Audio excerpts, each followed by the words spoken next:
Bueno, como recién me escucharon en este saludo previo con Gerardo, eh, probablemente hoy sea la última, o sea, el último encuentro donde vamos a hablar de esto que le pusimos el nombre de Workflow Continuo, donde hacemos una presentación, bueno, como habrán visto, una vasta cantidad de temas que, que nos permiten por ahí contextualizar o nivelar de alguna forma los conceptos necesarios para llegar después a containerizar cargas de trabajo. Eh, el lunes pasado habíamos llegado a empezar con DevOps, decidí terminar unos 5 minutitos antes para no cortar el tema. Hoy tomamos desde este mismo punto. También les hice llegar, le envié a Andrea las actividades por si las quieren hacer opcionalmente, asociadas a los temas que van viendo acá. Hay muchos temas que son más de mostrarles, ¿no? Que nosotros vamos mostrando y que tal vez se complejiza que ustedes lo puedan replicar porque necesitan una serie de herramientas y un conocimiento que vamos a ver después, pero otros cuantos se pueden ir ejercitando para aquellos que por ahí no conocían algunos conceptos. Las actividades son bastante guiadas, incluso para quienes no trabajan o están acostumbrados a trabajar con Git. Así que bueno, si las quieren hacer son opcionales, se las dejamos por si tienen alguna consulta para hacernos. Eh, el canal para consultarnos puede ser algún encuentro extra que podamos poner. Eh, Seguramente con quienes organizaron el curso podrían hacerle llegar inquietudes y formalizar una fecha nueva donde podríamos encontrarnos para evacuar cualquier duda de las actividades. Bien, arrancamos entonces con DevOps. ¿Qué es esto de DevOps? Bueno, como les conté un poquitito en la introducción, porque hablé de DevOps, hablé de SRE, esto de DevOps, primero que nada nace como un cambio en la cultura de lo que es TI, por el año 2009, en una presentación que hizo la gente de Flickr. No sé si recuerdan lo que era Flickr, era una especie de portal donde uno subía fotos. Hoy Instagram es lo que la mayor parte de nosotros eh, asocia con algo así. Pero bueno, en ese momento se subían fotos y no era que eran fotos nada más. Y en ese portal empezaron a comentar la necesidad de eh, revisar la forma en que trabajaban operaciones con desarrollo.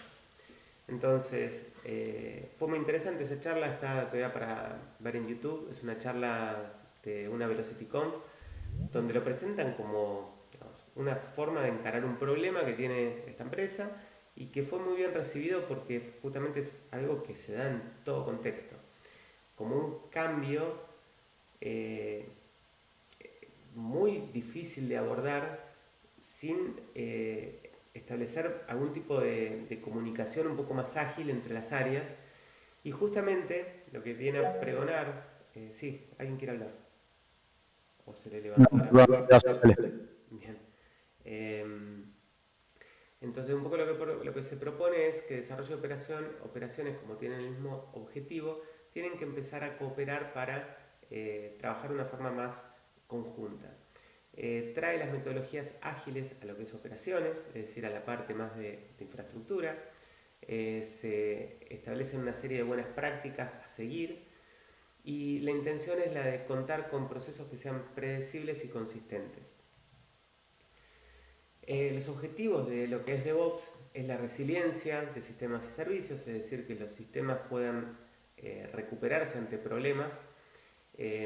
Uno solía, cuando trabajamos en infraestructura, más siendo un sysadmin que un DevOps, eh, teníamos algún procedimiento para instalar una máquina y para mantenerla y se hablaba mucho de disaster recovery. Pero con disaster recovery eran manuales extensos o extensísimos de cómo restaurar un servicio que contaba de N servidores, para lo cual la implementación real de eso quedaba plasmada en esos documentos, como también sucedía con la documentación en las metodologías tradicionales de desarrollo que no eran las ágiles. La documentación, como lo dice el manifiesto ágil, pasa a ser algo no fundamental, porque se valora más la comunicación que la documentación. La documentación muchas veces termina siendo documentación muerta.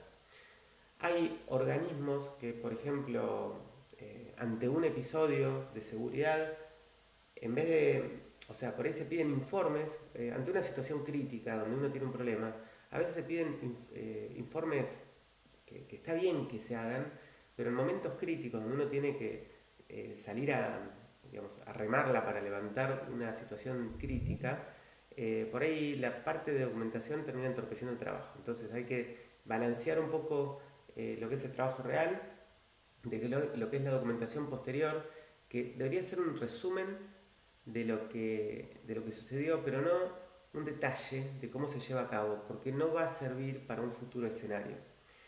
En general lo que conviene hacer es ver cómo uno automatiza, porque justamente para tener resiliencia de sistemas y aumentar la calidad, como dicen en estos objetivos, tenemos que ver de qué forma podemos lograr algo similar a esto, como pasa con el desarrollo. A la misma vez, cómo dar una respuesta rápida, o sea, tenemos que hacer que nuestros sistemas se recuperen rápidamente ante un problema, maximizar la calidad del servicio que ofrecemos, ofrecer una respuesta rápida, es decir, cuando nos piden algo, poder responder lo más rápido posible, minimizar los conflictos, aumentar el ROI, no es ROL, es ROI, hay que ver cómo es una I eso, que es el retorno de la inversión. ¿Qué significa eso? Bueno, por ahí cuando uno trabaja en el Estado, donde no hay una inversión real, monetaria, como pasa en una empresa, tiene que ver con cómo es que vos percibís la inversión que hiciste, cómo se te retribuye, digamos. Entonces, de alguna forma vos tenés que ver que automatizando, bajando los tiempos de respuesta y todo, y ofreciendo una mayor calidad en tus soluciones, vas a tener menos problemas y por lo tanto a la gente más ocupada en otro tipo de tareas, y vas a poder maximizar la creación de valores, porque si uno está siempre persiguiendo los problemas que tenés siempre, o sea, cuando uno está al horno, está en el infierno, siempre estás atajando penales y nunca estás pudiendo hacer cosas nuevas porque es muy difícil salirse del día a día. Bueno, uno si apuesta a soluciones que apuntan a los puntos iniciales, tiene una retribución en tiempo libre para gente que puede empezar a proponer nuevas soluciones o probar nuevas herramientas o poder crear más valor. Ahora bien, ¿cómo se logra esto de DevOps? Bueno, fomentando el diálogo y la cooperación entre lo que eran silos, o sea, uno en organismos donde no se aplica la metodología DevOps, tenemos silos donde tenemos desarrollo, quienes hacen de analistas, tenemos los testers, tenemos los que hacen infraestructura, tenemos distintas áreas que existen y hay un diálogo porque terminan siendo como proveedores unas a otras, pero lo que se trata de proponer es que haya más coordinación y de hecho romper un poco con esos silos, es decir, con esas unidades totalmente independientes, para tener un área que sea ortogonal a todo, donde tengamos gente que representa a todas las partes, porque se vuelve mucho más interesante la solución desde el desarrollo. Como pasó con Ágiles, cuando en las reuniones de sprint, del sprint, cuando hacen Scrum, tienen que haber la mayor cantidad de personas heterogéneas posibles para aportar de distintos lugares. Los aportes obviamente de las personas de infraestructura a lo que es el desarrollo pueden ser realmente relevantes en determinadas etapas del desarrollo y a veces terminan aportando soluciones que simplifican la forma de desarrollar porque tal vez con un servicio o relacionando cosas que se pueden resolver con la infraestructura se evita codificar lógica de negocio. Un punto fundamental de esta metodología de DevOps es la intención de automatizar tareas. Pero para poder automatizar tareas tenemos que de alguna forma lograr estandarizar lo que tenemos que hacer y tener determinada predecibilidad de lo que tenemos que hacer. Para poder seguir en esta línea de lo que es DevOps tenemos que tener infraestructuras que sean dinámicas y programables, es decir, que podamos programar nuestra infraestructura. ¿Por qué? Porque nosotros apuntamos a tener servidores que, si yo quiero poder lograr la resiliencia, tener una respuesta rápida, ante un problema yo tendría que poder garantizar de que no me voy a equivocar. Si yo tengo una wiki y tengo que instalar algo siguiendo una wiki, escribiendo un montón de pasos para poder instalar una cierta cantidad de paquetes, establecer una configuración, configurar un load balancer, poder replicar ese servidor. Si yo tengo que hacer todas esas tareas manuales, y en general es algo que nosotros cuando formamos a la gente en Microways, la formación arranca siendo, generalmente es muy difícil conseguir una persona de infraestructura hoy en día, porque en muchas universidades se forman muy bien a los desarrolladores, pero muchos conceptos de los que necesitamos que un sysadmin, si quieren, o un DevOps de hoy en día maneje, son conceptos más de servicios y cómo configurar un servidor web o un application server, o cómo configurar una base de datos, cómo armar un cluster. Son cosas que no se ven y que nosotros tenemos que de alguna forma explicar, ¿no? Entonces, cuando formamos a las personas en Microways, lo que hacemos es mostrarles cómo hacer manual una tarea, cuál es el problema de tener que volver a hacerlo manual, es decir, qué pasa si yo te destruyo lo que armaste muy bonitamente, te construiste un castillo con Rastis, te lo volteo, quiero que lo vuelvas a construir manualmente, y después vemos de qué forma podés hacer lo mismo. Una vez que entendiste lo que tenés que hacer, que sería esta estandarización y tener una idea, un objetivo claro de lo que querés hacer, bueno, ahora programá esta infraestructura. Si vos la programás, si vos tenés algún lenguaje en el cual pudieras programar lo que hiciste manualmente, podría ser un shell script, lo que ustedes piensen que podría ser, que a mí, dado un servidor vacío, lo vuelvo a crear, empiezo a encontrar que maximicé muchísimo mi tiempo, porque si tengo que volver a hacer lo que hice, una cosa además es si yo te estoy formando y ayer instalaste una máquina y te la destruyo pasado mañana y la tenés que volver a crear, tu cabeza tiene todo fresco. ¿Qué pasa si pasaron 3 meses? Probablemente vayas revisando todo y vayas más lento.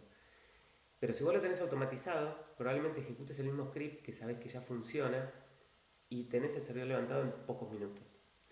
Después aparecen otros problemas por esto de la infraestructura dinámica y programable, que tienen que ver con el discovery de servicios. ¿Por qué? Porque una cosa es tener un servidor web monolítico, en el sentido de que sería en la jerga de Apache y PHP, sería el famoso LAMP, que es Linux, Apache, MySQL y PHP, donde levantás una aplicación que tiene todo corre en el mismo servidor. Tenés la base de datos, tenés el web server, tenés el soporte de PHP, todo en ese mismo servidor. De repente te dicen, ¿sabes qué? Necesito escalarlo. Necesito tener 3 instancias de esa aplicación, porque no, la verdad no da abasto. Bueno, en vez de instalar LAMP, ahí voy a tener que instalar LAMP sin la, LAP sin la M, porque el MySQL no puedo tener 3 MySQLs. Voy a tener un MySQL, que va a ser la base de datos. Entonces, ya explotar mi infraestructura escalando a 3 ese LAMP me obliga a sacar la base de datos a un servidor. Tener 3 servidores con Apache y PHP pegándole a esa base de datos, y ya esos 4 servidores van a ser un quinto servidor que va a ser el que balancea el tráfico entre esas 3 instancias. Entonces, las 3 instancias, si las tengo programadas, la infraestructura, buenísimo. Automaticé la forma de levantar esas 3 instancias, genial. Lo mismo con la base de datos. Ahora bien, ese load balancer lo voy a tener que estar configurando para decirle cuáles son esas 3 instancias que están atrás. Si yo empiezo a manejar el concepto de infraestructura dinámica, podría pensar que esos 3 mañana pueden ser 5, pueden ser 2, pueden ser 10. Y por lo tanto ese load balancer, si bien cada vez que cambia tendría que estar modificándolo, podría haber, si no tengo una alternativa, donde yo automáticamente descubra cuántas instancias hay atrás que me interesa balancear. Y ahí es donde aparece también esta cuestión del autodiscovery. Entonces, cuando hablamos de infraestructura dinámica y programable, hablamos de esto. Una infraestructura que se mueve, que es elástica en el sentido de que crece y decrece, y por lo tanto hay servicios que se tienen que ir configurando automáticamente. Entonces, esto se engancha un poco con este concepto que también mencionábamos de servidores descartables, que es un concepto que introduce Martin Fowler también. ¿Y cómo logramos todo esto? Bueno, con mucha tecnología y muchas herramientas que van en esta dirección. Ahí es donde empiezan a aparecer una vasta cantidad de herramientas que nos permiten hacer esto. Cuando nosotros éramos sysadmins, hablo más que nada, yo de mi experiencia personal, yo empecé a trabajar en esto por el año 99 y hasta el año 2006, que empecé a hacer desarrollo e infraestructura, me manejé de una forma con la infraestructura que era la misma, incluso hasta el 2012 diría, donde como que el mundo se frenó. Como en esas películas como en Matrix, vieron que queda congelada la cámara y gira todo y se ve. Bueno, pasó lo mismo en la infraestructura. Uno veía pasar a los desarrolladores que volaban, porque pasaron un montón de cambios de paradigmas. Yo desde el año 99 que se programaba en Delphi, vi cómo Java fue evolucionando, cómo Java pasó de hacer applets y aplicaciones pesadas y ricas a hacer aplicaciones web con Spring, la versión 1, con Java Server Faces, con el modelo de capas, cómo en el medio aparecieron lenguajes interpretados, empezó a explotar mucho PHP, que le empezó a hacer un poco de competencia, lenguajes mucho más simples que Java para poder resolver problemas más escuetos o no tan grandes. Empezó a aparecer lenguajes como Ruby, aparecieron Python, en el medio también explotó JavaScript. Ahora hoy en día las aplicaciones son más livianas porque, bueno, todo ese cambio tecnológico empezó a darse y la infraestructura siempre estaba estanca. O sea, los que hacíamos infraestructura siempre hacíamos lo mismo. ¿Y cómo lo hacíamos? Y hablamos con 2 o 3 que teníamos confianza de algún otro organismo. O sea, yo trabajaba en la Universidad de La Plata y hablaba con el de otra universidad y decíamos, che, ¿viste que en el Apache aparece tal función, que podés hacer tal cosa? Ah, no, mira, bueno, y socializábamos poco. Éramos muy, digamos, celosos de cada cosa que hacíamos. Y no había mucha ideología de compartir configuraciones o buenas prácticas. Socializando todo esto con herramientas que automatizaban, empezó a abrirse un nuevo mundo y aparecieron tantas herramientas y tantas formas de ver la infraestructura que los que hacíamos infraestructura teníamos que tener una pata de desarrollo porque empezamos a programar lo que hacíamos antes, personas que por ahí nos oxidamos de no programar. Por eso es que es muy importante entender esta explosión que hubo de herramientas. Así surge también Kubernetes, Docker, todo, porque se empezó a programar mucho la infraestructura. Ahora, ¿por qué DevOps? Bueno, según indican estadísticas, acá le pusimos un PDF con las estadísticas que se hacen en un instituto de DevOps Research, que en realidad lo que se hacen son encuestas a empresas y donde uno empieza a ver cómo es el nivel de adopción de DevOps. Lo que se ve es que todas las empresas que han adoptado DevOps aumentan la rentabilidad, la productividad, la cuota de mercado, satisfacción a los clientes, habilidad para cumplir con la misión y objetivos que se estipula cada quien.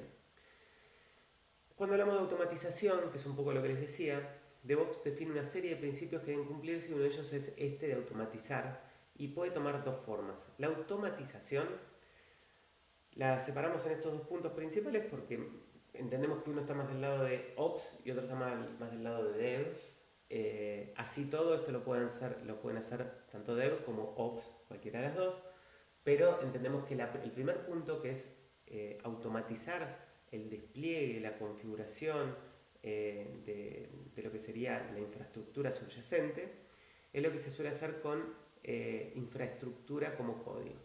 IaaC, van a ver la sigla IaaC por Infrastructure as Code, y vamos a ver ahora un par de productos que permiten hacerlo. Por otro lado tenemos lo que sería desarrollo de aplicaciones y la entrega, o sea, dejar el artefacto en un repositorio de binarios o desplegarlo directamente utilizando pipelines de CI/CD. Ya cuando estamos en un pipeline, estamos automatizando algo que antes no se automatizaba.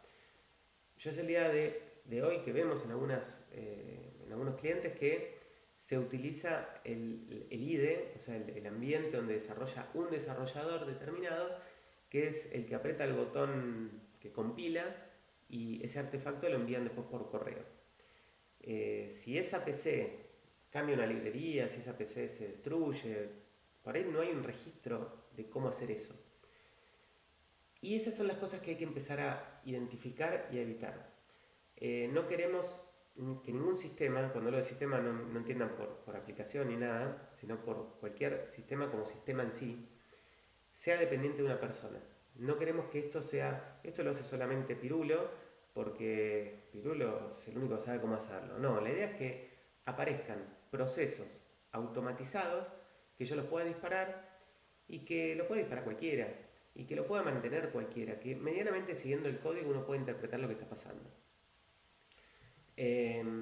Como les decía, el segundo punto un poco ya lo estuvimos viendo en todo lo que fue esta primera capacitación que venimos viendo en todos los días que nos hemos reunido, pero del primero no hemos hablado demasiado. Entonces, presentamos un poco esto que se llama infraestructura como código. Es un proceso de manejo y aprovisionamiento de servidores mediante código. Se llama aprovisionamiento al acto de, ante una máquina pelada, cuando digo pelada, imagínense un sistema operativo Linux o Windows instalado recién. Vieron en Windows cuando ustedes meten el pendrive o bajan la ISO o como quieran instalarlo, instalan Windows y después de pasar un montón de diálogos y de preguntas, terminan accediendo a un Windows pelado, donde si quieren instalarse, yo que sé, el Chrome, ya tienen que ir y descargarlo y empiezan a todas las tareas de configuración. Lo que hace la infraestructura como código es lo que viene después de esa instalación inicial. Me das un sistema operativo pelado y yo parto de ese hecho y te llevo a un estado deseado, que puede ser una máquina Windows que tiene instalado el reproductor de música, un Chrome, el LibreOffice y no sé, algún cliente de correo. Termino de hacer eso y sé que está listo. Cuando decimos proceso de manejo, estamos diciendo yo tengo una granja de servidores, por ejemplo, como les dije hoy, 8 servidores web que están balanceados. Yo quiero a todos los servidores web hacerles un restart del servicio web. O sea, quiero conectarme a los 8 o a los 10 o a los 100 y decirle a todos juntos que reinicien el servidor web. O decirle a todas las bases de datos que actualice tal paquete. O correr una automatización que en todos agregue un cron para tal cosa. Bueno, entonces el proceso de manejo es manejar a muchos servidores como manejaba un solo servidor, pero ahora de a grupos. Hay una gran analogía, una analogía interesante que se hace con el tema del ganado, que es, si yo tengo una vaca, le pongo la vaca Lola, tengo 2, le pongo Lola, Juana, bueno, llega un punto donde cuando las vacas son muchas, ya no le pongo nombre y manejo ganado, y trato al ganado como un grupo de vacas donde no le puedo decir más por el nombre. Entonces, la cuestión de la infraestructura como código empieza a nacer cuando la cantidad de servidores que uno tiene que gestionar supera lo que una persona puede manejar, lo que una persona puede ponerle nombre, básicamente. Promueve la ejecución desatendida, es decir, no hay nada interactivo. Esto que pasa mucho, que por ahí uno joroba en Windows que dice siguiente, siguiente, siguiente, a veces lo ve también en instaladores por línea de comando, en Linux, donde uno instala un comando y ve que me pregunta, ¿y con qué usuario querés que sea root? ¿Y con cuál es la password? ¿Y qué base de datos querés crear? Bueno, que por ahí tiene un diálogo para poder crear algo por texto. Bueno, hay que evitar eso porque no queremos interacción humana. Queremos actuar en bulk, queremos actuar como imperativamente. Evita el uso de documentación. El código documenta la propia infraestructura. Yo, por ejemplo, hoy en día esto lo vemos muy claro cuando nosotros hacemos un trabajo parecido al que pasa con desarrollo. Viene un cliente con una infraestructura muy compleja que hay que crear, por ejemplo, en un proveedor de cloud, que es donde por ahí suele verse más esta práctica de infraestructura como código, donde, por ejemplo, para poner un escenario nos pidieron tener una base de datos como servicio, lo que en Amazon se llama RDS, nos pidieron un Elastic Caché, lo que sería un Redis, pero propio de Amazon como servicio. Nos pidieron levantar un clúster de contenedores en Amazon que se llama SS, Elastic Cloud, Elastic Container Service. Adentro de eso nos pidieron levantar un par de instancias, que eran 3 instancias para establecer VPNs con una VPN remota. Entonces, cuando empezás a levantar toda esta infraestructura, la empezás a codificar. Y el código termina siendo bastante claro por sí mismo. Y la documentación que uno entrega no termina siendo lo que hace el código, porque sería redundante. Es un código que termina siendo en estos lenguajes que se usan para infraestructura como código, son bastante simplones de seguir. Vamos a sin desmerecer a los que somos de operaciones, no somos grandes programadores. Alguno que otro puede llegar a ser buen programador o excelente programador, porque también programan bien muchos, pero el público que programa la infraestructura como código en general es un público que no es un implementador de patrones y que está con objetos y que quiere toda una cosa muy hermosa de desarrollo. Quiere resolver su problema de forma automatizada. Entonces es código bastante simple de seguir y muy autoexplicativo. Bien, leyendo el código uno lo puede entender. La documentación que uno entrega muchas veces termina siendo de cómo correr esa automatización que hiciste. Entonces ahí es donde se simplifica mucho la documentación, porque la documentación es el propio código, al menos en lo que estás haciendo. Una característica además que tiene que tener este concepto de infraestructura como código es la idempotencia. No sé si la recuerdan, la propiedad de idempotencia es esta propiedad que tienen las operaciones sobre algunos números, por ejemplo el 1 con el por, o el por con el 1, que es esto de no modificar el resultado, o el 0 con el más. Entonces acá la idempotencia tiene que ver con que yo si corro una automatización que me lleva un servidor de 0 a lo que quiero, si la corro cuando ya tengo lo que quiero, que no haga nada. Es decir, que no modifique nada si ya convergió. Es decir, que uno habla de que converge la infraestructura como código cuando yo corro algo y lo llevo al estado deseado por mi código. Lo interesante de esto es que empezamos a codificar la infraestructura, es que traemos práctica del desarrollo. Podemos versionar el código, podemos testear el código y además empieza a haber colaboración. Empiezan a aparecer librerías donde compartimos experiencias con otros. Entonces, al compartir, se socializa la forma de resolver problemas y se mejora constantemente.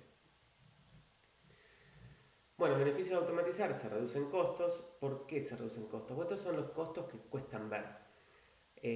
Yo siempre digo que, bueno, en muchos lugares se ve que hay cosas que son mucho más visibles, ¿no? Una aplicación web nueva a veces es mucho más visible, ¿no? El lanzamiento, que mantener esos dinosaurios que tenemos. Pero el mérito en mantener esos dinosaurios que tenemos y en introducir mejoras no visuales a esos dinosaurios que tenemos, tal vez explotan, porque es muy difícil migrar un monolito gigantesco a microservicios. El éxito de una migración de una solución monolítica a una de microservicios sería que nadie se entere que vos lo cambiaste. Entonces, ¿quién haría un cambio que no es visible? En muchos lugares cuesta esto de entenderlo. Parecido cuando hablamos de testing. Son mejoras que traen tranquilidad a quienes gestionan estos productos. Pero si yo les digo que vamos a comprar un auto o tengo un auto y una cosa es hacerle el motor, donde vos no ves nada, de hecho no sabes que te cambian, porque no entendemos de mecánica, y pagás una fortuna y tenés el mismo auto. Ahora, si te cambia la carrocería y tu motor sigue hecho un desastre, eso vende más. Vende más un auto todo pulidito, todo hermoso, con un motor casi fundido, que un auto que está todo zaparrastroso de afuera y tiene el motor impecable. Es un poco lo que pasa con esto. El éxito muchas veces de esto que decimos de reducir costos tiene que ver con por ahí disponibilizar más tiempo de la gente. El tiempo es plata y gente liberada de tareas repetitivas es plata. Por eso es que es una buena inversión ir hacia DevOps y automatizar. Se acelera la ejecución de cualquier proceso sobre la infraestructura. Ya instalar un servidor nuevo, modificar un load balancer o actualizar los certificados de múltiples servidores pasa a ser algo automático. Minimiza errores humanos o problemas de seguridad inherentes al proceso manual. Cuando somos personas actuando, haciendo una tarea, nos podemos equivocar, tipeando algo mal, olvidándonos una línea, etc. Entonces, hay que tener en cuenta estos puntos porque realmente son beneficiosos. ¿Qué tipos de infraestructura como código tenemos? Bueno, hay un montón de herramientas para trabajar con esto y se diferencian en si trabajan de una forma centralizada o no. La mayoría de las más antiguas tenían un servidor. ¿A alguien se le escapó un cosito o algo? No sé si dijeron algo. Eh, como se dice, la gente cuando las primeras herramientas de infraestructura como código, eh, perdón, ¿no se entiende algo por eso el iconito?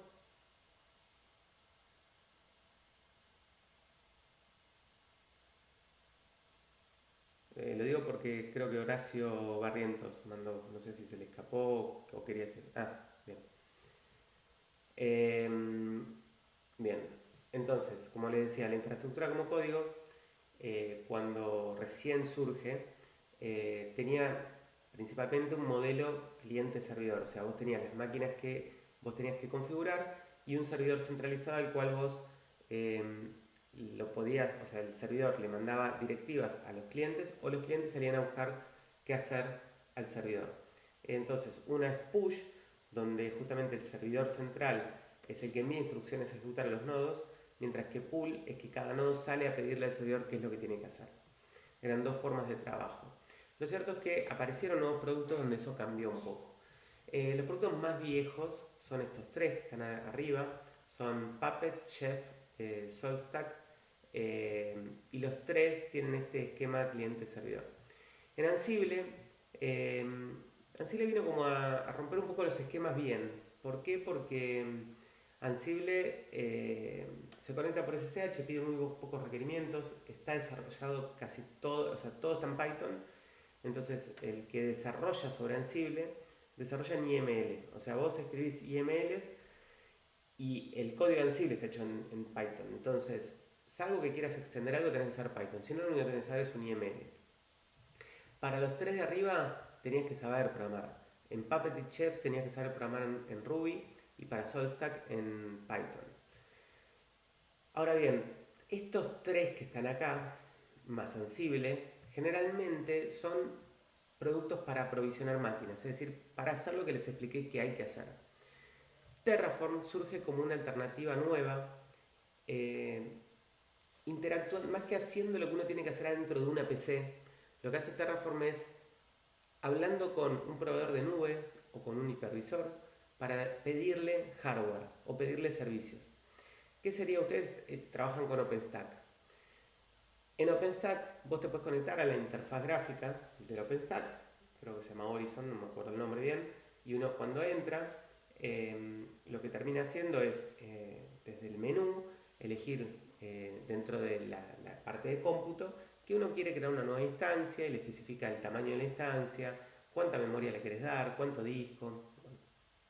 Todo eso, además, conlleva en una solución como OpenStack con conectar a una red. Esa red puede ser la que ya tenés o crear una nueva. Puedes crear un router, puedes crear para hacer NAT, puedes hacerle una IP, ¿cómo se llaman? Ahí, una IP.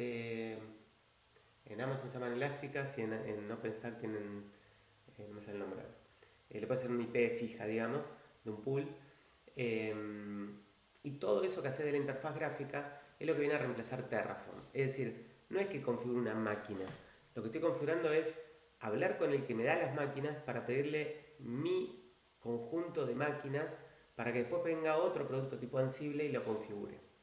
Hay un gris ahí entre algunas de estas herramientas porque si hacemos intersección hay cosas que hace Terraform y hay cosas que hace Ansible que tal vez los dos lo hagan. Porque con Ansible, con Chef, bueno, con todos los productos de estos podés hacer lo mismo a veces, pero hay productos que son mejores para una cosa y otros para otra. Terraform está muy bueno para lo que les dije inicialmente, que es hablar con un proveedor de cloud, con un hipervisor y generar recursos. Mientras que Ansible, Puppet, Chef, SaltStack y Ansible son más para lo otro, para agarrar un servidor y configurarlo internamente. Pulumi es una solución un poco más moderna. El año pasado tuvo mucho movimiento y particularmente tiene la característica de poder de ser multilenguaje. Ser una especie de .NET, como se vendía originalmente .NET, donde podía programar en C# o en Visual Basic, o sea, distintos lenguajes.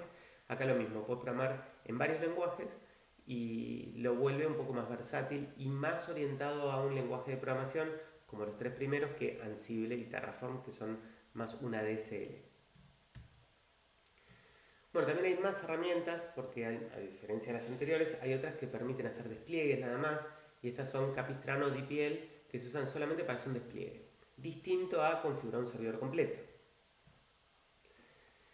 ¿Y cómo es el flujo de trabajo con Yak? O sea, ¿cómo puedo probar lo que quiero hacer con Yak? Bueno, es muy loco porque como cuando ustedes desarrollan en su PC y después lo suben a un servidor que es productivo, cuando uno trabaja en su PC, en desarrollo, accede a localhost. Bueno, ¿cómo podemos simular lo que queremos hacer en un servidor productivo? Si no tenemos acceso al servidor productivo, o si queremos probar cosas antes de ponerla en producción, como cuando hacemos en desarrollo, aparecen herramientas interesantes como por ejemplo Vagrant.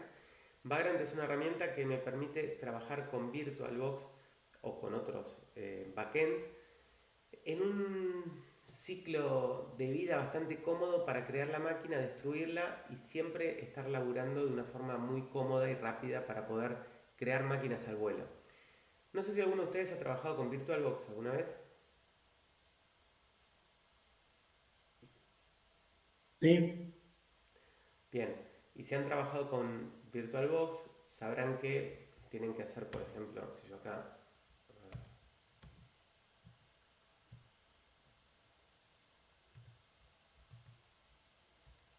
espérenme que FN, 11, ahí está, VirtualBox. Si uno quiere crear una máquina en VirtualBox, abren el VirtualBox, yo acá lo tengo, y acá tienen que poner añadir, pueden levantar una máquina directamente de acá, o pueden crear una nueva máquina. Entonces, ponen una nueva máquina, ponen un nombre, pueden elegir acá el sistema operativo, pero para poder instalarla le van a tener que conectar una ISO, por ejemplo la de un Debian, que pueden bajar de internet, y tienen que instalarlo. Y una vez que lo instalaron, empiezan a trabajar. Pero si en un momento después de trabajar o en la mitad se equivocan y quieren volver a empezar, tienen que volver a instalarla. Entonces, con Vagrant uno lo que puede hacer es simplificar esta parte de crear la máquina usando un flujo en el cual uno baja la imagen de una máquina preinstalada, vacía de cero, para poder laburar. Ahora igual vamos a verlo. Voy a silenciar a todos. Bien. Después tenemos que cuando uno trabaja en infraestructura como código, tenemos que tratar de aplicar lo que es integración continua, es decir, si podemos integrar continuamente el código, si es que estamos trabajando con más de una persona, también con ramas, lo mismo que explicamos con Git, porque la idea es versionar el código y integrar continuamente, y de ser posible correr test mientras estamos, o sea, escribir los tests y correrlos cuando estamos integrando. Y aparecen herramientas para hacer esto, para poder trabajar haciendo testing sobre la infraestructura. ¿Mm? Es interesante ver esto porque, por ejemplo, nosotros tenemos un... les muestro para que lo vean, a ver si están dando. Acá en GitHub, Microwaves PM Setup, ¿no? Nosotros tenemos esto que es para instalar las máquinas que tenemos, que trabaja la gente de Microwaves, instala esto que está público para cualquiera que lo quiera usar, para dejarlas, o sea, nuestras máquinas listas para trabajar en un shell como el que están viendo acá, con un montón de herramientas que son las que usamos para trabajar, como tener ya instalado kubectl, que es el de Kubernetes, o tener Docker, o tener todo lo que ya usamos para laburar. Lo cierto es que esto usa un rol, o sea, una librería nuestra, que está en Ansible, que es uno de estos productos, y donde si miran cómo está implementado esto en GitHub también, porque es público, pueden ver acá que donde está en Actions se corren tests, justamente. Acá, por ejemplo, algunos fallan, algunos corren bien, y acá uno pueden ver los tests que se corren o lo que falle, qué es lo que está fallando, básicamente. Entonces tenemos la posibilidad de correr tests que les puedo mostrar acá, como falla, por ejemplo, o que corrió. Acá run test, estaría corriendo los tests. Y acá corre todo el testeo de la infraestructura usando Ansible, ¿no? Cosas que uno puede empezar a hacer con la infraestructura porque está programada, básicamente. Y ahora mostrarles un poquitito de esto de Vagrant, ¿sí? Para que entiendan un poco de qué va esto que les estaba contando. Entonces, virtuales como ambientes. Alguna vez le pregunté si han trabajado con VirtualBox, KVM, QEMU, Hyper-V o lo que sea para simular un ambiente, o sea, en su PC han usado VirtualBox para emular una máquina. No sé si es algo que hoy pregunté si conocían VirtualBox, supongo que sí. ¿Alguien no ha trabajado nunca con estas cosas? ¿O no ha escuchado nunca de esto?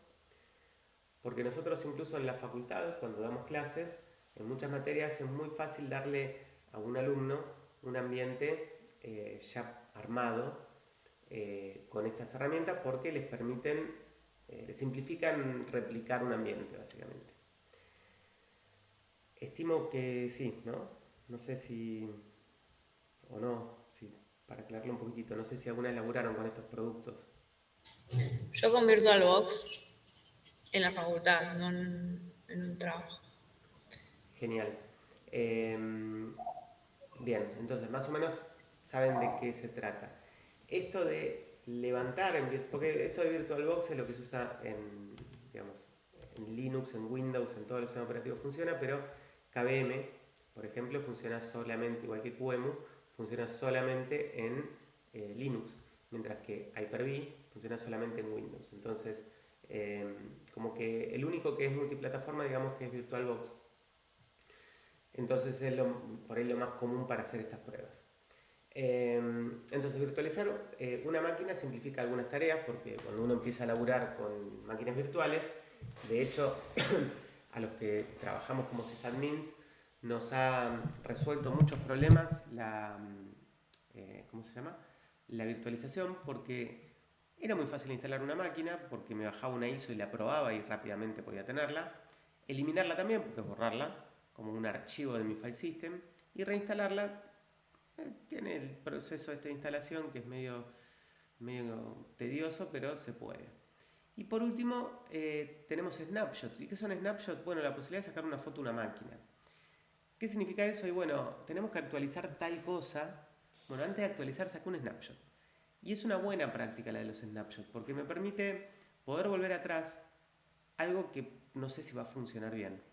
Entonces, si yo me mandé a actualizar algo y quedó de inconsistente, todavía tengo la posibilidad de volver al snapshot, que era el estado anterior a instalar, hacer el upgrade. Entonces está bueno el concepto de virtuales por esto. Sin embargo, cuando se las reinstala frecuentemente, cuando empezás a darte cuenta que reinstalar es un cuello de botella, la tarea se vuelve un poco repetitiva, lenta y propensa a errores. Y eso es lo que no nos gusta. Entonces, ¿qué es esto de Vagrant? Bueno, una herramienta que simplifica la interacción con un virtualizador, por ejemplo VirtualBox, para trabajar con una o más virtuales. Es decir, que me va a permitir gestionar virtuales en mis máquinas como lo haría VirtualBox. Y me decís, ¿qué aporta Vagrant?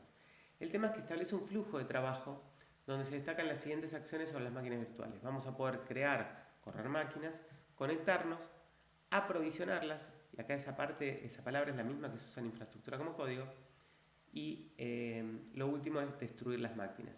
Ahora ustedes me dirán, pero crear, correr, conectar y destruir es lo mismo que hace VirtualBox. Sí, es lo mismo, es exactamente igual. Pero la idea va a ser trabajar en un ciclo de trabajo en el cual no sería necesaria la interfaz gráfica y donde no sería necesario instalar la máquina. Cuando hablamos de providers en Vagrant, hablamos de que Vagrant funciona con varios virtualizadores. Entonces, lo que te termina permitiendo hacer Vagrant es conectarte con VirtualBox, con VMware, con Docker o con Hyper-V. Por defecto trabajo con VirtualBox. Por lo tanto, yo voy a usar VirtualBox en mi máquina y vamos a ver cómo funciona. Entonces, inicializando el directorio de trabajo, para poder ver cómo se trabaja con esto, uno acá crea un directorio en cualquier parte de la máquina, entra al directorio y hacemos esto, vagrant init, y le decimos acá como una imagen de Docker, parece esto. Esto que está acá es el sistema operativo que queremos levantar en esa máquina. Yo voy a hacer esto en mi directorio temporal.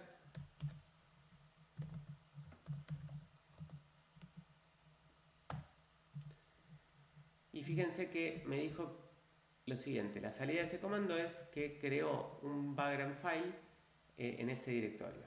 Si hago un ls, efectivamente me creó esto. Y esto me creó un archivo muy comentado, o sea, todos los numeral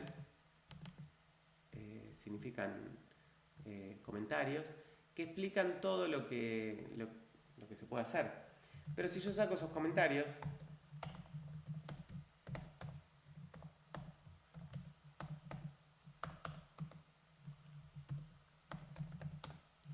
este es el archivo de configuración, ¿sí? Es vagrant.configure2, esto porque es la versión 2 de Vagrant, esto es parte de la sintaxis que trae Vagrant.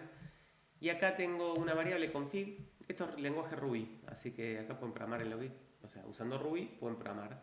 Y acá estamos diciendo que queremos una máquina que sea un Ubuntu Bionic 64, que es justamente la versión 18.04 de Ubuntu. Bien, este Ubuntu Bionic es que, o sea, va a bajar el box background que estamos bajando es este tipo. Ahora vamos a ver un poco qué es esto de los boxes dentro de Vagrant. Los boxes son imágenes de una virtual con un sistema operativo o incluso con algunas aplicaciones ya instaladas. Entonces, si entramos acá, vamos a ver que hay un catálogo de un montón de cosas. Uno puede buscar acá si quiere un WordPress. Y hay cosas hechas por distintas empresas o usuarios que permiten subir, ¿cómo se llama? Un WordPress ya instalado. Acá lo que tenemos es para qué provider, para VirtualBox o para VMware o para libvirt, depende con lo que estemos trabajando, ¿sí? Y muchísimos más, fíjense todos los que hay. Bien. Entonces, uno puede verificar lo que tiene instalado con los boxes que ya tenemos en nuestra máquina con Vagrant Box List. Entonces, yo acá, una vez que uno descarga cosas, le van quedando en la máquina personal, como pasa con las imágenes de contenedores. Entonces, acá lo que estoy bajando, lo que recién creé fue para esta máquina. Pero hasta que no la bajaría hasta que yo no levante esta máquina, porque por ahora es simplemente algo declarativo. El background file es este, que es el que vimos hoy. Y el flujo de trabajo con Vagrant va a ser iniciar y correr, que se hace con Vagrant App. Vamos a correrlo. Y el tiempo que vamos a ver que demora es lo que demora en descargar el box, que si ya lo tienen descargado lo cachea en su máquina. Una vez que lo descargó, lo guarda en un directorio que después utiliza como para crear las nuevas máquinas. O sea, vos bajaste el box y acá lo que está haciendo es copiando desde ese template de una máquina pelada a lo que sería esta máquina. Y lo que está diciendo acá es que está booteándola, ¿sí? Me avisa que hay un nuevo box, me avisa que hay uno nuevo. Yo tengo este, me dice que está este. Yo podría actualizar ese con Vagrant Box Update y me bajaría la última. Pero fíjense que ahí ya lo que hizo fue bootear la máquina y me está tratando de conectar por SSH, ¿sí? Entonces, bueno, cuando esto termine, veré si me puedo conectar. Una vez que inicia la máquina, uno puede conectarse con Vagrant SSH. Eso me va a permitir ingresar a la máquina. Ahí terminó. Fíjense que hoy di esto Enter y después siguió con esto, diciendo todo esto. Y yo acá puedo poner un Vagrant, entonces SSH.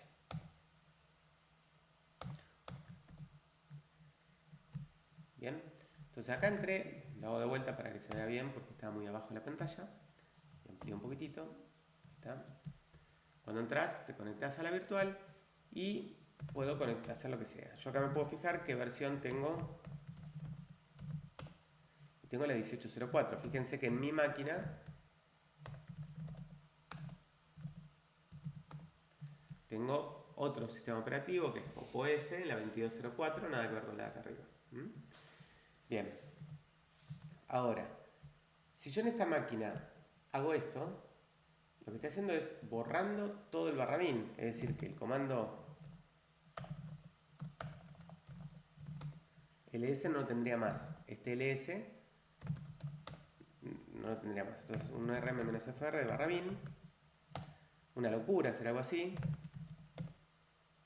y morí. O sea, no tengo más nada. De hecho, probablemente a esta máquina, si quiero conectar, no pueda conectarme porque no tengo ni siquiera el shell para conectarme. O sea, ya la destruí, la hice percha. Entonces, con un simple vagrant destroy, la destruyo. Me va a pedir confirmación y vuelvo a levantar.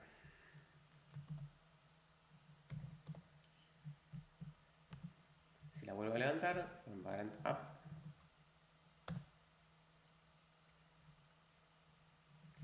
va a crear una nueva y ya la cuestión es destruir y crear mucho más rápido sin tener que instalar ni nada, ni interactuar con VirtualBox, que les puedo mostrar que esto que estoy haciendo en VirtualBox se va viendo. Acá la máquina que está creando acá, ahora van a ver que se prende. O sea, lo que está haciendo es trabajando con VirtualBox de fondo. Ahí ya la prendió. ¿Sí? Acá se ve la pantallita. De hecho, esto creo que hay forma de verla. No sé, acá mostrar eso. Ahí está. Puedo ver lo que va sucediendo de la misma forma que entro desde acá. Pero esto no es algo que sirva entrar por acá, no tiene mucho sentido entrar directamente desde la virtual. Aceptar. Bien. Bueno, vamos a hacer un vagrant destroy. Ese fui yo. Por usar la interfaz gráfica mientras. Por ahí la borro de acá abajo y se borra de acá arriba, ¿ven? Bien. Ahora, el último paso, que es Vagrant Provision, es lo que me permite correr alguna automatización para llevar la máquina a un estado deseado, como les decía. Una cosa más que tenemos son carpetas sincronizadas. Entonces, cuando yo levanto la máquina, una de las cosas que... ahora no voy a abrir así se puede ver, pero se puede ver en la corrida anterior, que lo último que dice es que en la carpeta Vagrant monta el directorio actual, es decir, donde yo estoy corriendo. Recuerden que yo estoy en /tmp/vagrant demo de mi máquina, ¿sí? Entonces lo que permito es que dentro de la virtual se vea el disco que estoy yo acá, donde yo estoy trabajando afuera. Pero significa, entonces dice, muchos usuarios no utilizan la consola de forma habitual, por lo que no les sería conveniente trabajar con Vagrant, porque no les es cómodo trabajar por SSH. Pero si modificaran archivos en su escritorio que se mapean en archivos dentro de las virtuales, ahí la cosa toma otro color.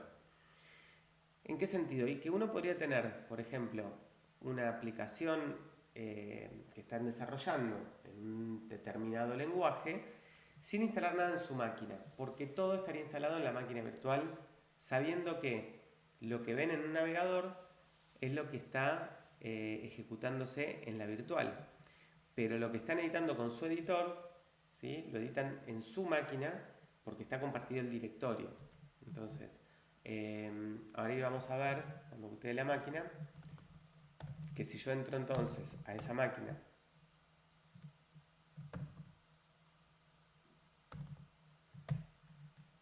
al directorio Vagrant,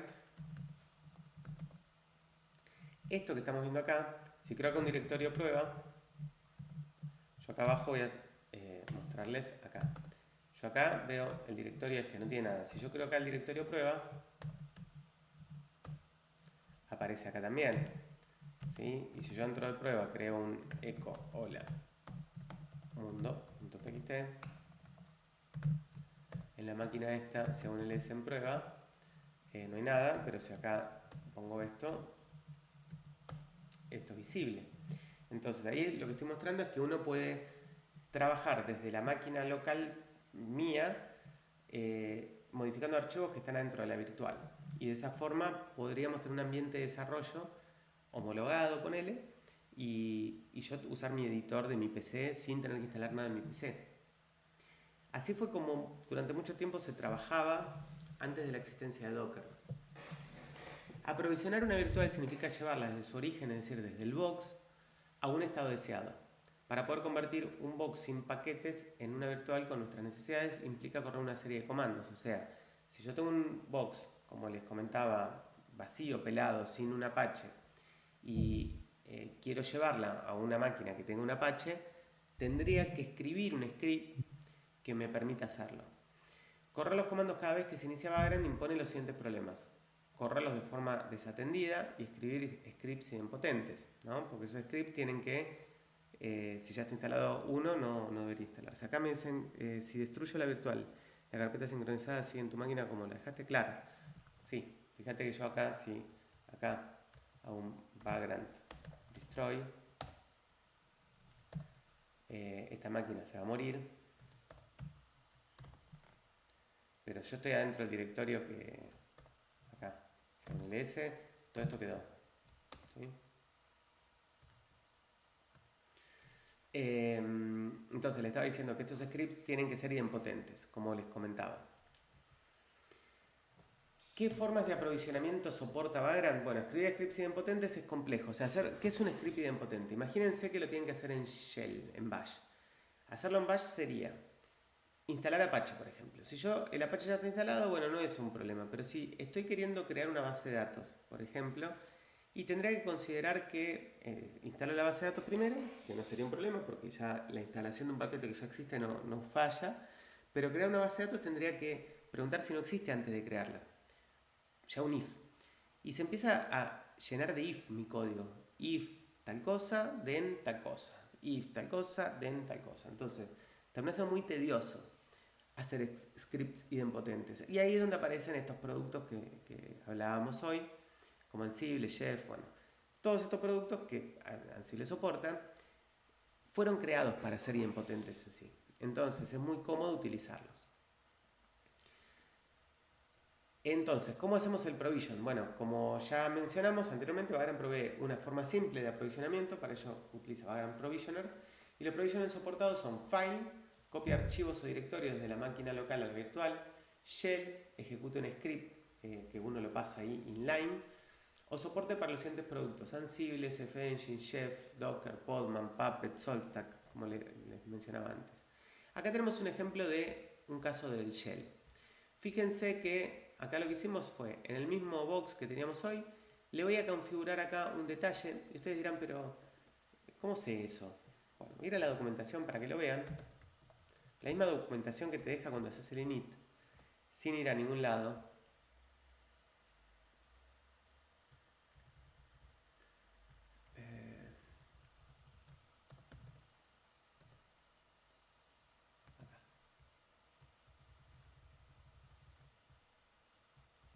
Acá me explica justamente esa línea, ¿sí? Acá dice, crear un forwardeo de puertos, que va a un mapeo de puertos, que lo que nos va a permitir es acceder en la máquina nuestra, en mi PC, en el puerto 8080 al puerto 80 del guest, es decir, de la máquina virtual. Entonces yo acá puedo mapear que cuando yo me conecto a la IP de loopback, es decir, a mi máquina en la 127.0.0.1, puerto 8080, eso termine pegándole al puerto 80 de la virtual. Entonces, haciendo eso y agregando un provisioner, que acá también ya lo tengo preparadito, ¿sí? Lo que hago acá es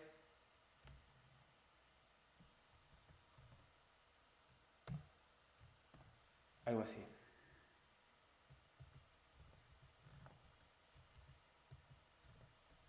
¿Sí?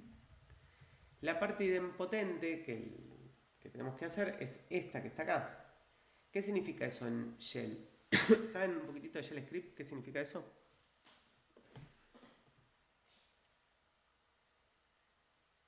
La línea que estoy marcando, ¿no? La que está pintada. Yo mientras tanto voy creando la máquina.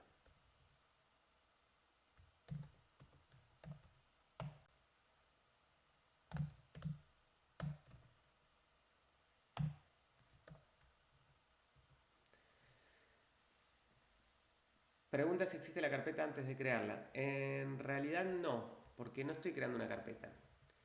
Apache, bueno, esto es un Ubuntu, al ser un Ubuntu Apache por defecto, busca las páginas web en /var whtml. Y de hecho me pone una página web por defecto, que es la de bienvenida de Apache. Pero yo lo que estoy diciendo es, yo no quiero una carpeta, yo estoy preguntando con la opción "-l" si es un link simbólico. Entonces, si no es un link simbólico, lo que hago es borro la carpeta que viene por defecto de Apache, y lo que hago acá es crear un link simbólico de la carpeta compartida Vagrant, que es la que viene por defecto, con la de /var whtml.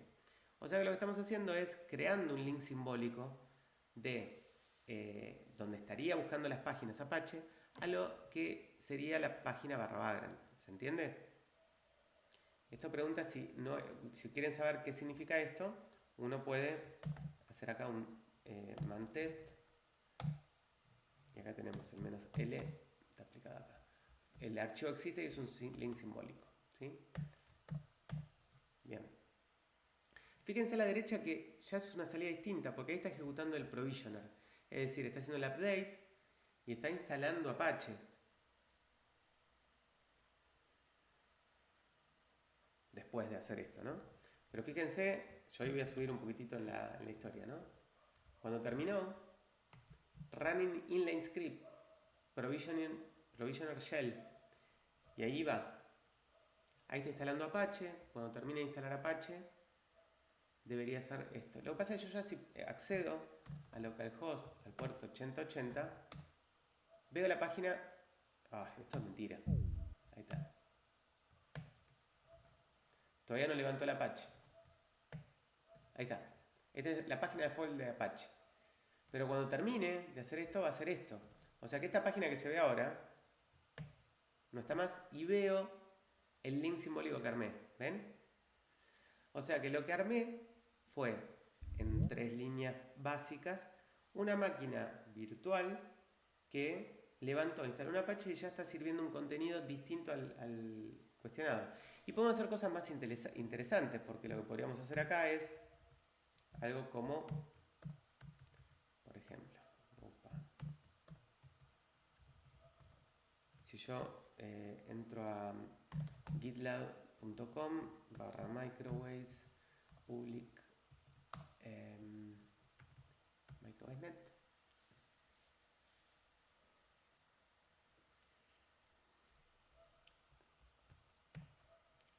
hubo download.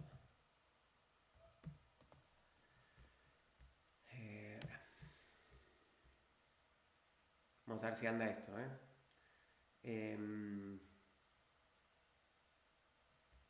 vamos a copiar a Linux, este que está a Linux 64 bit, Linux AMD, no, vamos a ver este, copiar dirección de enlace.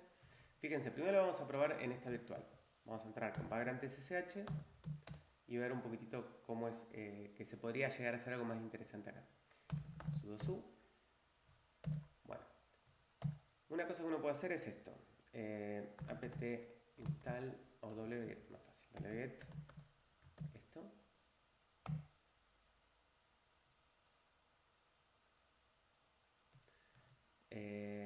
tar tfz, esto. Perfecto. Entonces yo acá puedo poner un tar x -c /user local bin. Eso lo que hace es descomprimir este archivo en esa carpeta. ¿Sí? Ahora tengo el comando hugo. Muy bien. Entonces, lo que voy a probar acá ahora es hacer un git clone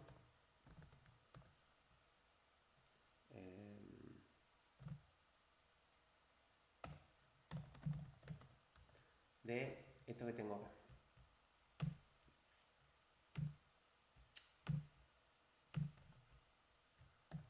No voy a tener git. Sí, tengo git. Buenísimo. Bien. Ustedes dirán, ¿qué estoy haciendo? Bueno, estoy bajando la web de Microwaves con el producto que se usa para esto. Entonces yo acá podría hacer un hugo solo y listo. Ajá, ¿qué me falta?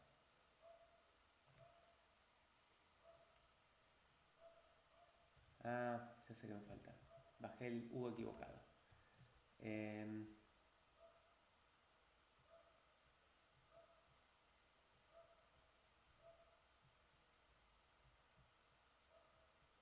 A ver. Voy a bajar la misma que usamos acá, que es más fácil. La 822, esta. Porque es extended, es la que tiene todas las extensiones. Entonces, perdón, a un doleget de este.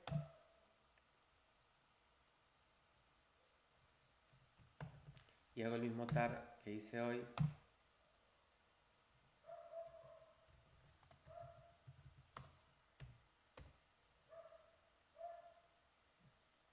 Ah, pues que es Salamín.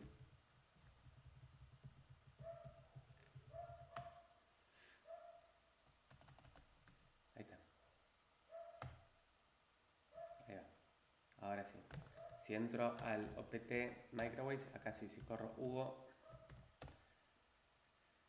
ahí la construyo. Entonces ahora si voy al barra W HTML, creamos un link simbólico pero distinto. A barra OPT W, ¿cómo puse? Ahí está. Barra pública. Y acá sería HTML. Bien. Ahí lo que hice fue que apunte a otro directorio y ahí tenemos en la página la web de Microwaves. Entonces, ¿cómo podría automatizar todo esto que hice? Bueno, voy a mi history y debería traerme el código este que está acá.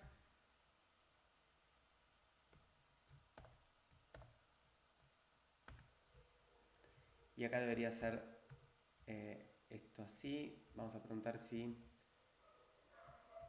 no existe el directorio ahora opt microwaves.net. Y acá lo que podemos hacer es un git clone, que lo tengo por allá. Vamos a hacer también esto que está acá, un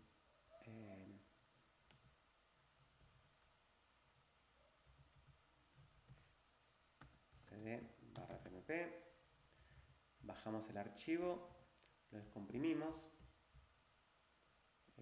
acá lo tengo hecho, después clonamos, el git clone lo tengo acá, esto lo hice en el opt, y acá entramos a la carpeta MicroWaveNet,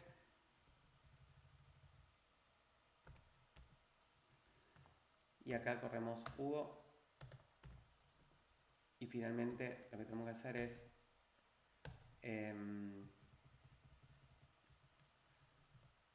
borrar ese directorio y acá crear el link simbólico que creé acá.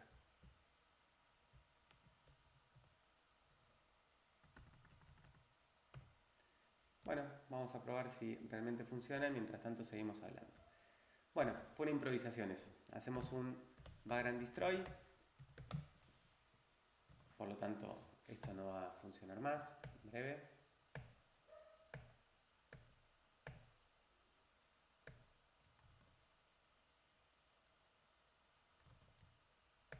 Ahí está.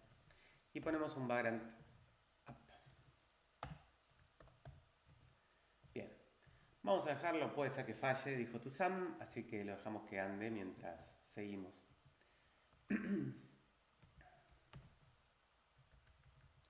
Bien. Más o menos la idea, ¿se entiende cómo es que funciona Vagrant y qué es esto de aprovisionar? Bueno, hay dos talleres que también les tengo que hacer llegar para aquellos que lo quieran hacer para adentrarse en estas temáticas. Uno que es de Vagrant y el otro que es de introducción muy básica de Ansible, para poder ver cómo escribir en vez de lo que mostré recién como un shell script, usando ya una librería Python que se usa como infraestructura como código. Y de hecho se usa tanto que nosotros internamente en la empresa a cualquier persona nueva que ingresa a trabajar, y lo compartimos con el público general, les damos esta herramienta que les permite instalar en su PC todo el set de herramientas que necesitan para salir a trabajar. Es como darles una Victorinox con todas las herramientas, una caja de herramientas básicamente. Bien, conclusiones. Ya cerrando, ahí está instalando, vamos a ver si anduvo el super desarrollo que acabamos de hacer. Vamos con las conclusiones. ¿A qué conclusión llegamos después de esta introducción global que llamamos workflow continuo de desarrollo a producción? Que varios incidentes aparecen durante o luego del despliegue de un nuevo release, pero actualizar siempre va a ser necesario y al mismo momento nos va a generar preocupaciones porque sabemos que un upgrade puede traer un problema. Implementando integración, entrega, despliegue continuo, se obtienen cambios con mayor frecuencia porque es lo que promueve la integración continua. Ahora, es mucho más seguro aplicar grandes cambios con menor frecuencia que estar aplicando cambios con una gran frecuencia. O sea, si uno tiene patches donde no aplicas cambios, en realidad uno va a creer que aplicar un cambio puede introducir un gran problema. O sea que si uno trabaja con una integración continua y siempre metiendo cambios, va a sentirse mucho más seguro. Sin embargo, sigue siendo riesgoso porque siguen ocurriendo los problemas. Entonces, y los problemas los tienen los humanos, entonces, ¿qué hacemos? Porque muchas veces no queremos actualizar. Bueno, lo primero que tenemos que hacer es no desconfiar de un release. Si lanzar nuevos releases es riesgoso, hay que arrancar por solucionar ese problema y para ello son buenas prácticas. Realizar un seguimiento de nuestra falla, o sea, por qué falló. Obviamente que tener testing sería mucho más seguro. Aplicar postmortems. Este concepto de postmortem está bueno como experiencia. A nosotros nos ha pasado con un cliente que un usuario de la empresa, un personal de nuestra empresa, una vez en un cliente tuvo un percance con la restauración de un backup y, a ver, cuando uno se la manda, lo que mejor puede hacer es sentar un precedente para no volver a caer en el mismo problema. Entonces escribir el postmortem está bueno. Y esto de los postmortem apareció y fue muy conocido con esto de un problema que tuvo GitLab, muy conocido con su base de datos. Y está interesante leer el postmortem de este flaco que le pasó que borró la base de datos de GitLab productivo, el que está online, y bueno, explican cómo les pasó el problema, por qué y cómo lo restablecieron. El tiempo que les llevó y todo. Entonces está interesante porque esto sirve para no caer de vuelta en el mismo problema. Y obviamente compartirlo con todo el organismo. Y acá lo que hicieron además, como brindando un servicio, parte de su SLA, es explicar qué pasa con los datos. Si pasa un evento así. Entonces está bueno como práctica. Evaluar y analizar las costumbres o culturales del equipo. Si crear un nuevo release causa miedo, el equipo tratará de evitarlo y se volverá aún más temeroso, porque si estamos hablando de que nos da miedo actualizar porque tenemos miedo de caer en un problema, bueno, ¿cómo podemos solucionar ese problema? Bueno, acá es una cuestión más sociológica, hay que bajar las expectativas ante un release, eso causa un efecto positivo en el equipo que va a generar releases más frecuentemente, es decir, esa confianza que a veces necesitamos los técnicos de parte de quien nos coordina para decir, bueno, dale, no pasa nada. Si nos va mal, bueno, minimizarlo o no problematizar lo que nos sucede también para que nos empecemos a acostumbrar a sentir que fluye. Cuando uno empieza a actualizar continuamente, ve que fluye y que en realidad empieza a ser un acto mucho más, un hábito mucho más normal que algo extraño o con miedo. El proceso de despliegue generalmente termina siendo el último paso de la puesta en producción de una aplicación. Entonces, cuando uno está desplegando, pueden ocurrir problemas. Entonces, solucionar problemas de despliegue no consiste en eliminar errores y avanzar, sino que el proceso de despliegue sea resiliente a errores. Es conveniente actualizar versiones por las mañanas o cuando todo el equipo involucrado está con energías que hacerlo un viernes a las 6 de la tarde. A veces uno se pone esas fechas o esos momentos y la verdad que no es una buena idea. A veces conviene hacerlo bien en caliente, porque piensen que el problema de actualizar, a veces uno puede estipular lo que se hace un fin de semana, pero a veces te toca laburar en empresas donde no tenés forma de estipular eso. Entonces, cuando tenés que hacer el cambio, lo tenés que hacer a cualquier momento, porque como le pasa a Netflix, no hay una mejor hora para hacerlo. Tenés gente que está mirando películas a las 3 de la mañana y por las 3 de la mañana de acá no son la misma hora que en otro lugar. Entonces, actualizar algo debería ser algo que se puede hacer en cualquier momento. Y si falla, bueno, tener un plan B. Entonces, eh, no es aconsejable ponerse una fecha después de trabajar, sino que conviene hacerla al principio porque todos estamos más cansados, porque después se hace largo. Yo he terminado al mediodía del día siguiente de hacer cosas a veces y terminás como desmayado con un estrés terrible. Muchas organizaciones utilizan scripts de despliegue que se componen de una lógica aplicada por parches que han surgido para corregir problemas en momentos críticos. Es decir, el script que despliega termina siendo un Frankenstein donde termina teniendo un montón de lógica que se va acumulando en cada despliegue, porque lo vas acomodando para que funcione, porque esta vez tiene que considerar... Bueno, en realidad ese software de despliegue debería ser el más importante y por ello debería tener una atención particular y no ser algo tan dejado para lo último. Otro tema importante es la responsabilidad sobre el software. Los responsables del software son aquellos que pueden escribir. Esto de responsabilidad está bueno entenderlo porque a veces uno no encuentra quién se tiene que hacer cargo de algo. ¿Y qué es el rol este de tener esta responsabilidad sobre determinado producto? Una persona que es responsable del software debería ser quien puede escribir el código, poder desplegar y volver atrás su propio código, entender cómo hacerlo, pueden debuguear sus propios incidentes en producción a través de herramientas, no conectándose al servidor. Y si alguno de los puntos anteriores no se cumple, entonces no se aplica la responsabilidad sobre el software. No hay un responsable directo sobre el software. Y un software con responsable promueve mejores equipos, mejor software y mejores experiencias a los clientes, obviamente, que si uno no lo tiene. Que falle y solucione rápido. La verdad que el tema este de que falle lo antes posible requiere que yo pueda verificar cómo se comportaría mi producto ante un fallo que yo debería generar. ¿Y qué fallas pueden generarse? Bueno, hay productos, hay toda una movida de chaos engineering, que es lo que menciono acá con un link para que lo lean, y productos como este de Netflix, que se llama Chaos Monkey, que son productos que lo que hacen es, en tu infraestructura empiezan a meter ruido.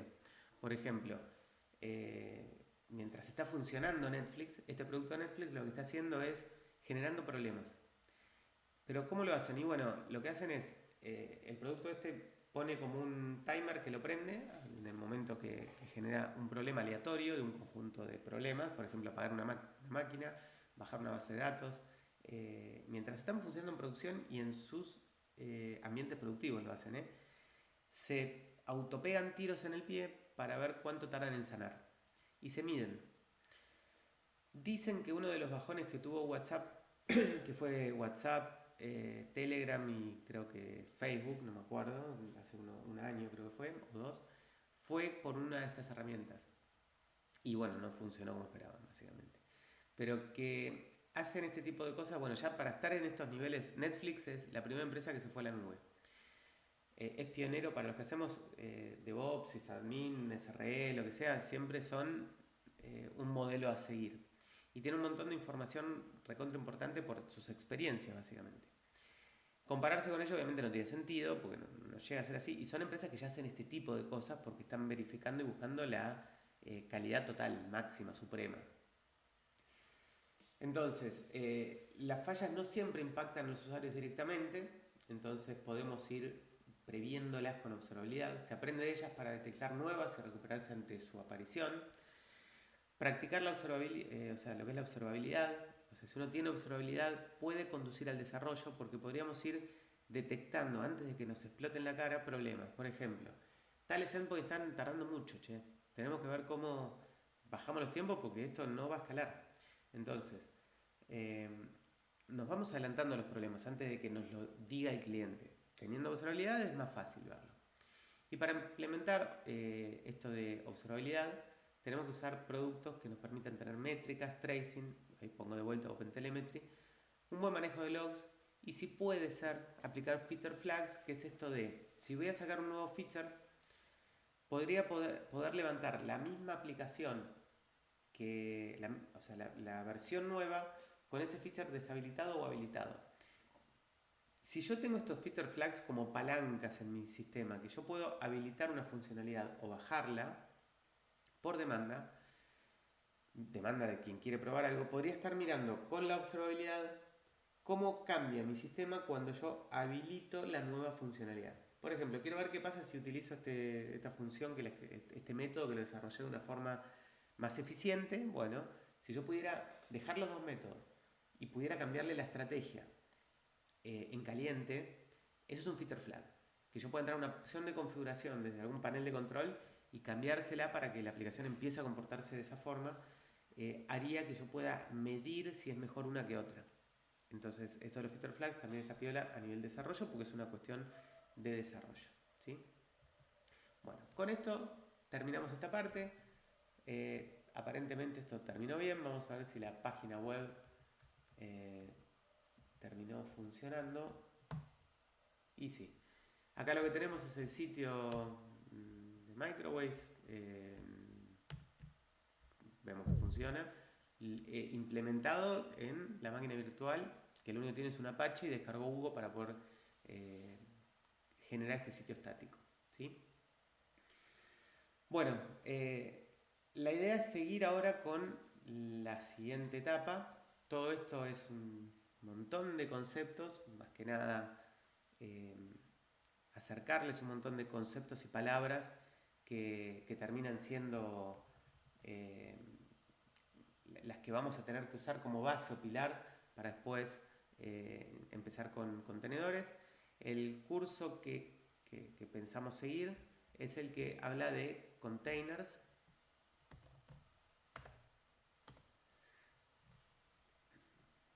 Sería este que está acá. Y aborda todos los temas que estamos viendo acá. La intención de esto sería comenzar la semana que viene. Por ahí lo que podemos hacer es dejar el martes que viene, si quieren consultar algo de las actividades o algo pendiente, como para arrancar el jueves con este tema, si les parece bien. Cristian, puede ser feriado. Ah, perdón. Sí, perdón. Bueno, si no sería la otra semana.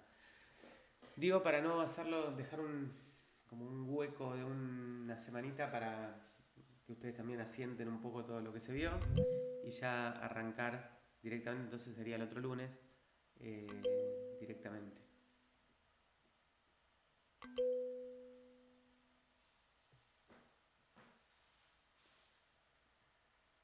Bueno, yo esto igualmente, por ahí si me quedo con Andrea o le comento después a quienes organizan el curso para que les confirmen bien el inicio de la siguiente capacitación, pero la intención sería avanzar con esto que sería contenedores y después irnos para Kubernetes, básicamente.